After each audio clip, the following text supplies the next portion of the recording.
महाभारत कथा से तो हम सभी परिचित हैं। महाभारत युद्ध क्यों और कैसे और किन योद्धाओं में लड़ा गया, यह तो सबको पता है। लेकिन इन योद्धाओं से जुड़े कुछ तथ्य और रहस्य हैं। अर्जुन और सुभद्रा के पुत्र अभिमन्यु को हम सब जानते हैं। महाभारत युद्ध में अभिमन्यु वीर गति को प्राप्त हो गए थे। लेकिन बहुत से लोगों के मन में यह बात थी कि सर्वशक्तिमान श्री कृष्ण ने अपनी ही बहन सुभद्रा के पुत्र अभिमन्यु को क्यों नहीं बचाया, जबकि अर्जुन और पांचों पांडवों की युद्ध के अंत तक उनकी रक्षा कवच वे बने रहे, तो अभिमन्यु को क्यों मर जाने दिया। अगर चाहते तो लीलाधारी भगवान कृष्ण सुदर्शन चक्र भेजकर अभिमन्यु को चक्रव्यूह से बाहर ले आते और अभिमन्यु का वध नहीं हो पाता, परंतु कृष्ण भगवान ने ऐसा नहीं किया।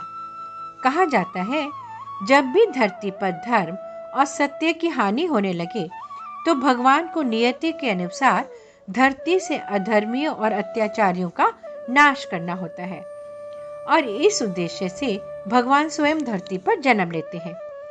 इस उद्देश्य में सहायता हेतु विभिन्न देवी देवता भी अपने पुत्र को भेजकर या स्वयं धरती पर जाकर उनको जन्म लेना होता है।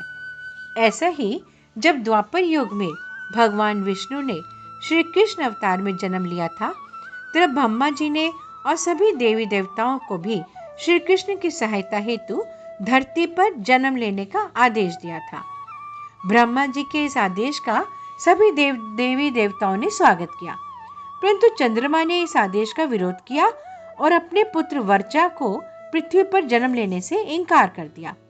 लेकिन जब सभी देवताओं ने मिलकर चंद्रमा को समझाया कि धर्म की रक्षा करना ही हम देवताओं का कर्तव्य है और धर्म है, तो सभी को ब्रह्मा जी का आदेश का पालन करना है, यह हमारा दायित्व और कर्तव्य भी है। सभी देवताओं के समझाने पर चंद्रमा मान गए। फिर भी उन्होंने एक शर्त रखी कि यदि मेरा पुत्र धरती पर जन्म लेगा तो वह ज्यादा दिनों तक धरती पर नहीं रुकेगा और महाभारत युद्ध में अपना कार्य समाप्त होते ही वह मेरे पास लौट आएगा। इसके साथ ही वह युद्ध में अपने पराक्रम से बड़े बड़े महारथियों को भी चकित कर घोर युद्ध लड़ते हुए वीर गति को प्राप्त होगा और उसके इस अदम्य साहस को युगों युगों तक याद रखा जाएगा।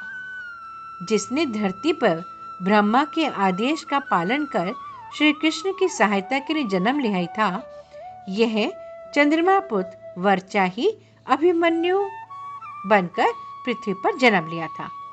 चंद्रमा की शर्त के अनुसार ही श्री कृष्ण ने अभिमन्यु की नियति में दखल नहीं दिया और अभिमन्यु महाभारत युद्ध में वीरगति को प्राप्त होकर अपने पिता चंद्रमा के पास वापस चले गए। इसी कारण से श्री कृष्ण ने अभिमन्यु की सहायता नहीं की थी।